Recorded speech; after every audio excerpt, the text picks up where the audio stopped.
Shut up and sit down.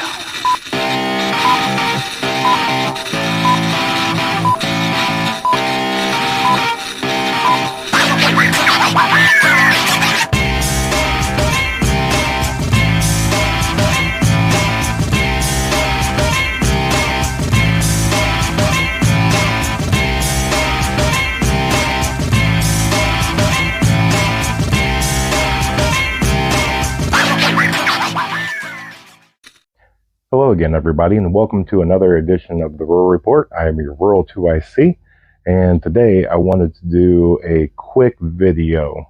This morning I watched a video from Pinball Prepping, and Pinball made some really great points, and it really got me thinking. I kind of wanted to expand on it.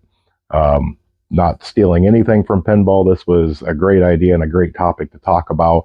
I will link his video down in the description of this video so that way you can go watch it. It is a very good video, very informative, really makes you think. But the thing on his video was things about what you're going to do after an SHTF situation, long-term SHTF. So he talked about, you have a bunch of canned food.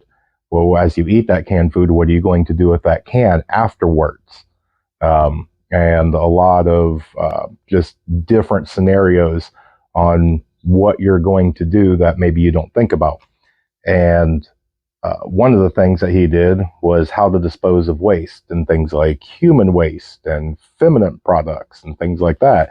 As you go to the restroom and as you use different things like that, how are you going to dispose of that? Are you prepared for that? Have you even thought about that?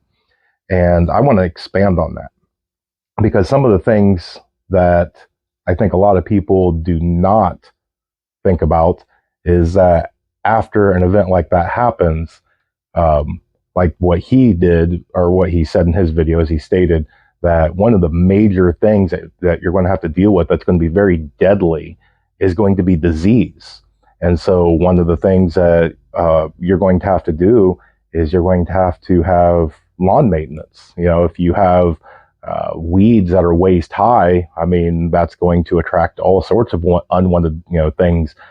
And to be able to have a grass, that is mowed and somewhat taken care of to make it manageable, have you thought about how you're going to do lawn maintenance? You don't have to have a prestigious lawn that looks like a golf course, but to have it to where you can maneuver around, that things aren't hiding, in the grass, that you're not getting all sorts of unwanted critters and bugs and things like that. It's one of the things that I think is often overlooked. And another one is going to be things like simple home repairs. I would say that probably a good majority of you that's watching this, you have, your basic hand tools of, a screwdriver and a hammer and things like that. But have you thought about what you're going to need to do? Very simple home repairs, because you may not want to use screws and a lot of things, because if you're going to build something, then it's going to be very difficult without electricity. And we're talking about long term. So after, batteries died or they get wet or, something happens and you're completely without, a way to recharge your power tools, you're going to want to use a hammer and nails, just the way they did in the old time before they really had electricity. You used a hammer and you used a nail in order to, build or repair instead of screws. You're not going to want to be sitting there hand driving screws over and over.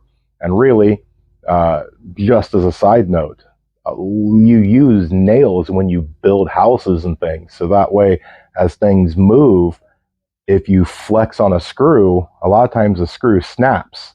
And that's why they do nails, is because it gives everything the way that your house settles and the way that you have high winds and things, as things kind of move around, that you have that ability in the hardware that you use.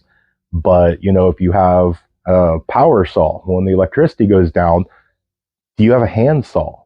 And then do you have the things to keep the handsaw going? Can you sharpen it? Do you have a file that you can keep your blades sharp and things like that?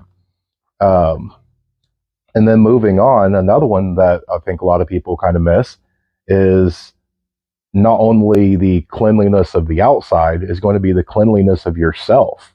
And so when it comes to just your inside of your house, how are you going to take care of your carpets without power? And I know people have solar and different other things that they're going to have power and they're going to just brush this off. But going forward in the long term, let's say you don't have solar, or your solar, something happened with your batteries, or panels got damaged or whatnot, you can't get power. How are you going to vacuum? If you can't plug in your vacuum cleaner, you want to rip up all of your carpets and go old school with just a dustpan and a broom.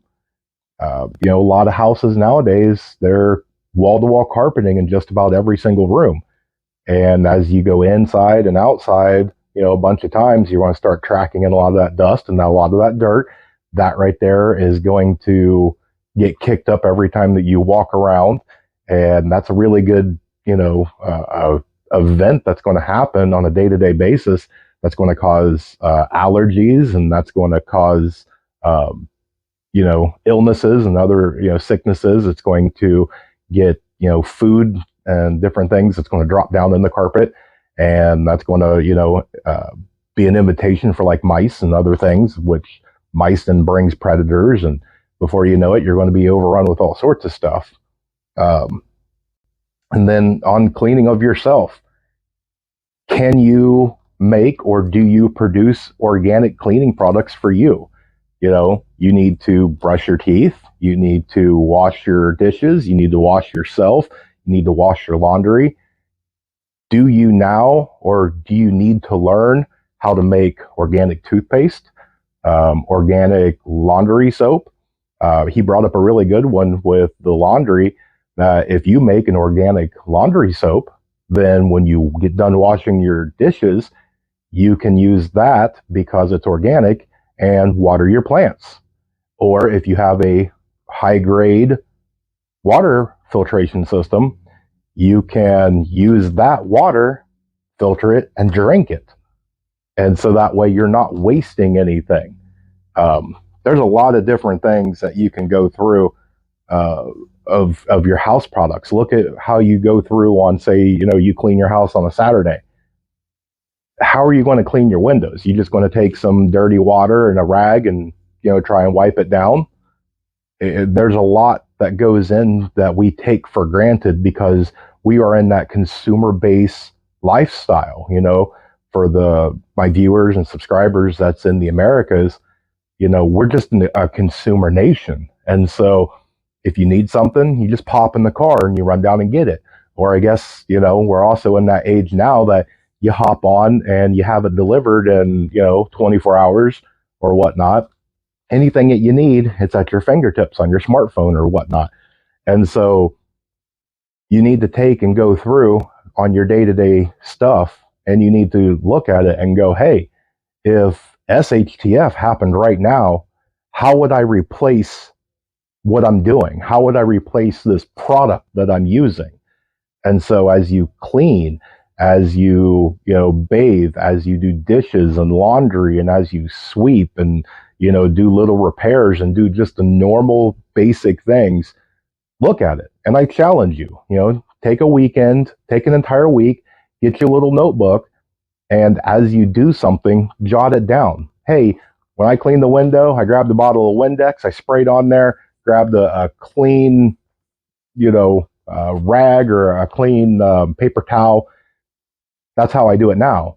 But if I was unable to get access to paper towels and Windex and name brand products and all that, what would I do?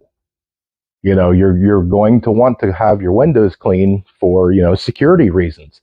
You're going to need to brush your teeth for health reasons. You're going to need to wash your clothes for health reasons.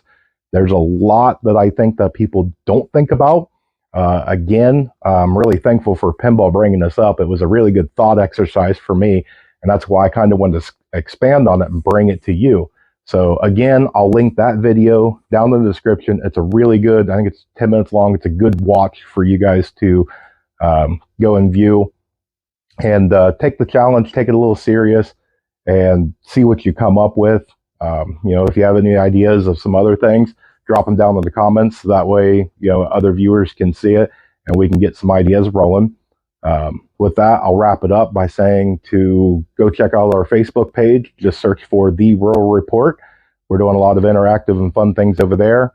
I've got some new content going to come out. We're doing a whole new mini series that I will get you some more information of. So make sure that you tune in by doing a like, subscribe, hit that little bell notification so that way you can see all the new content that's going to come out. But just remember, guys, to remain united, because we're all prepping in this together.